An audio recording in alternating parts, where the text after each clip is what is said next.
Magandang araw sa inyo mga kaibigan. Itong ating almusalita sa araw na ito. Ang ebanghelyo natin ay Luke 23:35-43. Sabi ni Jesus, sagot sa nakapakong tulisan sa kanyang tabi, sabi ng Panginoon, and he said, Jesus, remember me when you come into your kingdom.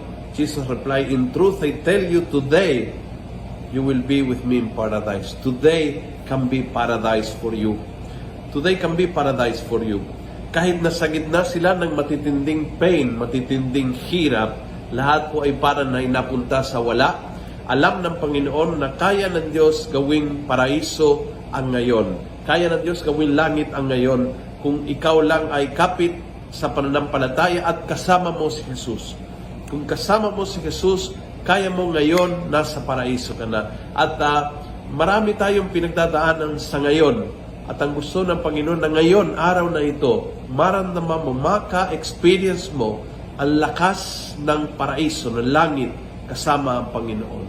Subukan mo ngayon lumapit at humingi kay Jesus ng buong pananalig, ng buong pagtitiwala, ng buong pagtsatsaga na gawin niyang paraiso ang araw na ito.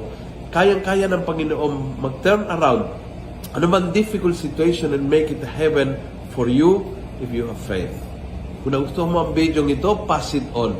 Punuin natin ng good news ang social media at gawin natin viral araw-araw ang salita ng Diyos. God bless.